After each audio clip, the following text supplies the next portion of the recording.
당신도 이런 순간 있었을 겁니다. 분명히 그 아이를 위해서 한 말인데 돌아오는 건 이해가 아니라 차가운 반응일 때 왜 이렇게까지 해?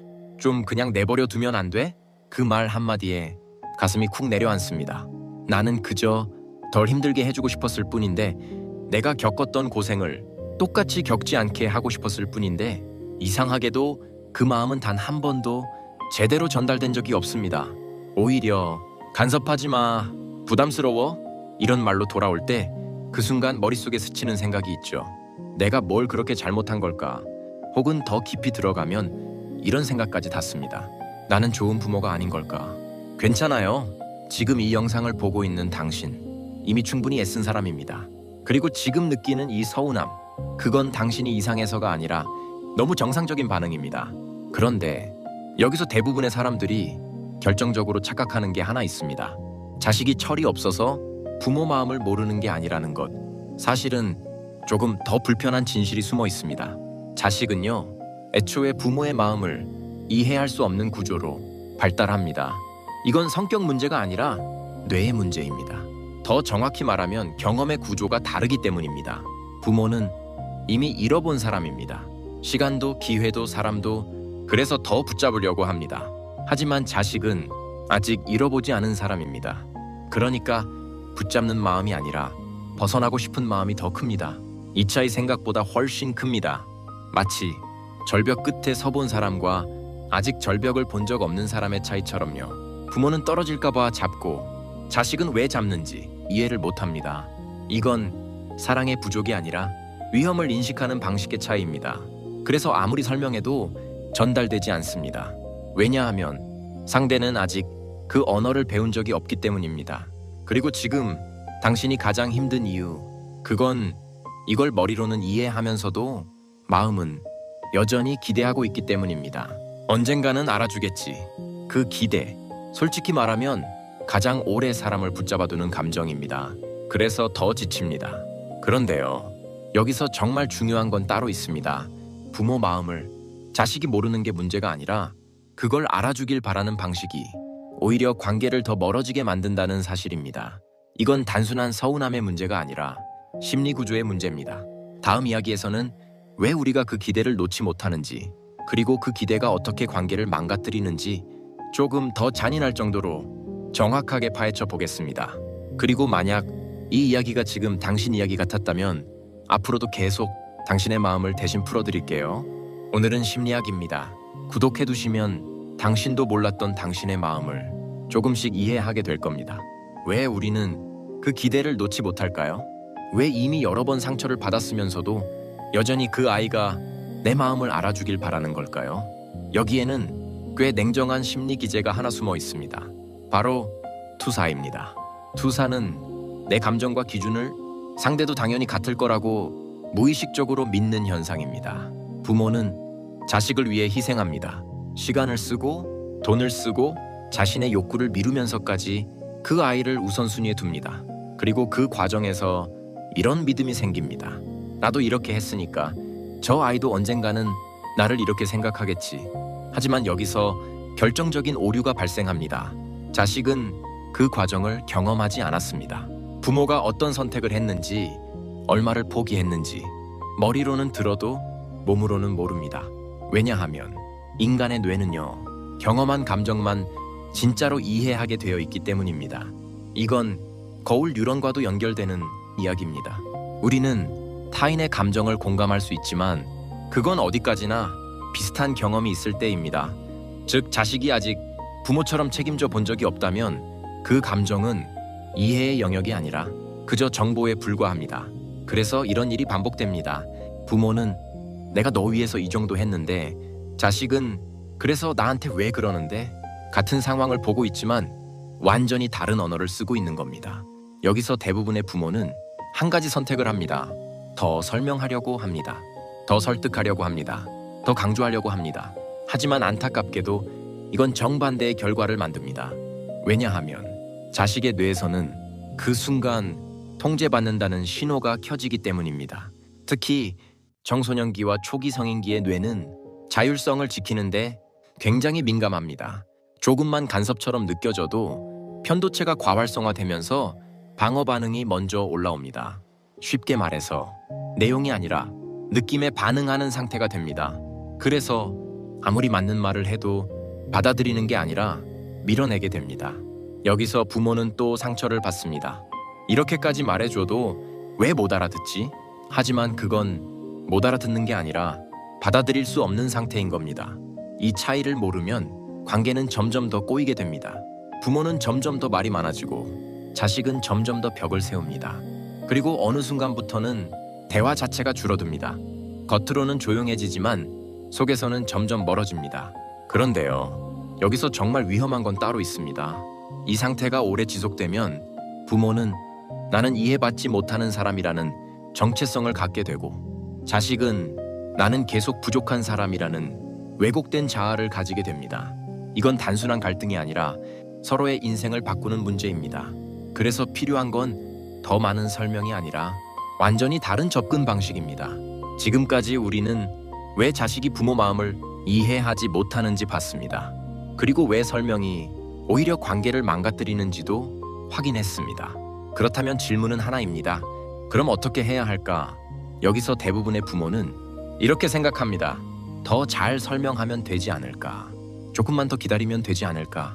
하지만 냉정하게 말하겠습니다. 그 방식으로는 절대 바뀌지 않습니다. 왜냐하면 지금 문제는 정보 전달이 아니라 프레임의 문제이기 때문입니다. 자식의 머릿속에서 부모의 말은 이렇게 해석됩니다. 나를 통제하려는 시도, 이 프레임이 깨지지 않는 한 어떤 말도 왜곡되어 들어갑니다. 그래서 필요한 건 설명이 아니라 구조를 바꾸는 것입니다. 어렵게 들릴 수 있지만 방법은 생각보다 단순합니다. 첫 번째, 말의 양을 줄이고 경험의 여지를 늘려라. 지금까지는 부모가 계속 설명하고 자식이 듣는 구조였다면 이제는 반대로 바꿔야 합니다. 직접 부딪히게 두는 것. 이게 핵심입니다. 인간의 뇌는요, 타인의 말을 100번 듣는 것보다 자신의 경험 한 번에 더 크게 바뀝니다. 이건 강화학습의 기본 원리입니다. 행동, 결과, 학습. 이 구조를 거치지 않으면 절대 진짜 변화는 일어나지 않습니다. 부모가 계속 개입하는 순간 이 루프가 끊깁니다. 그래서 아이는 계속 이해 없는 상태에 머뭅니다. 두 번째, 감정을 설명하지 말고 거리로 표현하라. 이건 조금 충격적으로 들릴 수 있습니다. 하지만 중요합니다. 부모가 서운함을 말로 계속 표현할수록 자식은 그 감정을 부담으로 인식합니다. 반대로 말을 줄이고 거리를 조절하면 자식의 뇌에서는 처음으로 이런 신호가 생깁니다. 뭔가 달라졌다. 이때부터 인지가 시작됩니다. 사람은요, 잃을 수도 있다는 신호가 와야 비로소 관계를 돌아봅니다. 세 번째, 그리고 가장 중요한 기술입니다. 역할을 내려놓아라. 부모라는 역할. 사실 이건 평생 유지해야 하는 정체성이 아닙니다. 특히 자식이 어느 정도 성장한 이후에는 관리자가 아니라 관계의 한 사람으로 전환해야 합니다. 그런데 대부분은 이걸 놓지 못합니다. 왜냐하면 그 역할 안에 자신의 존재 이유가 들어있기 때문입니다. 하지만 아이러니하게도 그걸 내려놓는 순간 관계는 더 가까워집니다. 이건 자기 결정 이론과 연결됩니다. 인간은 통제에서 멀어질수록 오히려 관계에 더 깊이 들어옵니다. 여기까지 들으면서 아마 이런 생각 들 수 있습니다. 이건 너무 차가운 거 아닌가? 맞습니다. 따뜻하게만 해결되는 문제는 아닙니다. 하지만 분명한 건 이 방식이 유일하게 관계를 바꾸는 방법이라는 겁니다. 그리고 여기서 정말 중요한 한 가지, 이 모든 과정은 자식을 바꾸기 위한 게 아니라 관계를 다시 설계하는 과정입니다. 이 변화를 시작했을 때 반드시 겪게 되는 불안과 죄책감, 그리고 그 감정을 무너뜨리지 않고 유지하는 방법까지 현실적으로 알려드리겠습니다. 여기까지 오셨다면 이미 알고 계실 겁니다. 이 방법이 맞다는 것. 하지만 동시에 이런 감정이 올라오기 시작합니다. 불안합니다. 이렇게 거리를 두면 오히려 더 멀어지는 거 아닐까? 그리고 더 깊은 곳에서는 죄책감이 올라옵니다. 나는 끝까지 챙겨줘야 하는 사람인데. 이 감정 굉장히 정상입니다. 왜냐하면 당신의 뇌는 지금 역할 붕괴를 위협으로 인식하고 있기 때문입니다. 오랫동안 부모라는 역할로 살아온 사람에게 그 역할을 내려놓는 건 단순한 변화가 아니라 정체성의 흔들림입니다. 이때 뇌에서는 강하게 저항이 올라옵니다. 특히 인지 부조화, 지금까지 믿어왔던 신념과 새로운 행동이 충돌할 때 사람은 극심한 불편함을 느낍니다. 부모는 끝까지 책임져야 한다. 이 믿음과 이제는 거리를 둬야 한다. 이 행동이 부딪히는 순간 마음이 버티질 못합니다. 그래서 다시 예전 방식으로 돌아가고 싶어집니다. 다시 말하고, 다시 간섭하고, 다시 붙잡고, 그게 더 편하기 때문입니다. 하지만 여기서 한 가지만 기억하셔야 합니다. 그 편안함은 관계를 망가뜨리는 방향의 편안함입니다. 지금 필요한 건 불편하지만 관계를 살리는 선택입니다. 그래서 이 구간을 버티는 기술이 필요합니다. 첫 번째, 불안을 해석하지 말고 그대로 두세요. 지금 올라오는 불안은 상황이 잘못됐다는 신호가 아니라 뇌가 익숙한 패턴을 잃어버렸다는 신호입니다. 이걸 망했다라고 해석하는 순간 다시 원래로 돌아갑니다. 대신 이렇게 생각하세요. 지금은 재설계 중이다. 이 한 문장이 버티는 힘이 됩니다. 두 번째, 죄책감은 책임감이 아닙니다. 많은 부모가 착각합니다. 죄책감을 느끼는 걸 좋은 부모의 증거라고 생각합니다. 하지만 심리학적으로 보면 그건 통제하지 못하는 상황에 대한 불안이 형태를 바꾼 것에 가깝습니다. 아이를 위한 감정이라기보다 내 불안을 줄이기 위한 행동일 수 있습니다.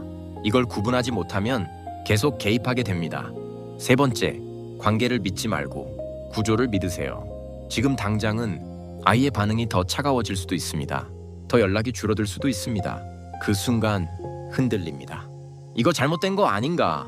하지만 중요한 건 지금 보고 있는 반응이 아니라 그 뒤에 만들어지는 구조입니다. 통제가 줄어들고 압박이 사라지면 시간이 지나면서 관계는 다시 자발적으로 움직이기 시작합니다. 이건 감정의 문제가 아니라 인간 행동의 패턴입니다. 지금 필요한 건 확신이 아니라 지속입니다. 그리고 마지막으로 여기서 많은 분들이 가장 힘들어하는 질문, 그래도 끝까지 안 바뀌면 어떡하죠? 이 질문 조금 불편하지만 그래서 더 필요한 이야기입니다. 아마 지금 이 질문이 계속 맴돌고 있을 겁니다. 그래도 끝까지 안 바뀌면 어떡하죠? 솔직하게 말씀드리겠습니다. 그럴 수도 있습니다. 자식은 부모가 원하는 타이밍에 절대 변하지 않습니다. 이건 인정해야 합니다. 그런데요, 여기서 대부분의 사람이 결정적인 실수를 합니다. 변화를 목표로 둡니다. 아이를 바꾸는 것, 관계를 회복하는 것, 이걸 목표로 삼는 순간 당신은 다시 통제의 구조로 돌아갑니다. 그리고 모든 게 원점으로 돌아갑니다. 그래서 목표를 바꿔야 합니다. 아이를 바꾸는 것이 아니라 내 반응을 바꾸는 것, 이게 핵심입니다. 이건 포기가 아닙니다. 전략입니다. 더 정확히 말하면 당신의 뇌를 다시 훈련하는 과정입니다. 인간의 감정은요, 생각보다 훨씬 자동적입니다. 특히 가족 관계에서는 과거의 패턴이 그대로 반복됩니다. 이걸 끊기 위해서는 의식적인 개입이 필요합니다. 그래서 지금부터 당장 할 수 있는 3가지 행동을 드리겠습니다. 첫 번째, 반응을 3초만 늦추세요. 아이가 어떤 말을 했을 때 서운함이 올라오는 순간 바로 반응하지 마세요. 3초만 버티세요. 이 짧은 시간 동안 편도체의 즉각 반응이 줄고 전두엽이 개입하기 시작합니다. 이건 편도체와 전두엽의 균형을 되찾는 과정입니다. 이 3초가 관계를 완전히 바꿉니다. 두 번째, 기대 대신 관찰을 하세요. 왜 저럴까? 이 질문으로 바꾸는 순간 감정이 아니라 이해의 영역으로 들어갑니다. 관찰하는 사람은 상처받는 사람이 아니라 패턴을 읽는 사람이 됩니다. 이 차이는 큽니다. 세 번째, 부모가 아니라 한 사람으로 대하세요. 이건 가장 어렵지만 가장 강력합니다. 내가 키운 아이가 아니라 지금 내 앞에 있는 한 사람, 이렇게 보기 시작하는 순간 관계의 긴장이 풀립니다. 그리고 아이도 처음으로 당신을 부담이 아닌 사람으로 인식하기 시작합니다. 여기까지 왔습니다. 이제 하나만 기억하세요. 자식이 부모 마음을 모르는 건 잘못이 아닙니다. 그건 성장 과정의 일부입니다. 하지만 부모가 그걸 인정하지 못하고 계속 붙잡는 순간 그건 관계를 망가뜨리는 선택이 됩니다. 당신은 지금까지 충분히 해왔습니다. 이제는 다른 방식으로 사랑할 차례입니다. 붙잡는 사랑이 아니라 흐르게 두는 사랑. 그게 결국 가장 오래가는 관계를 만듭니다.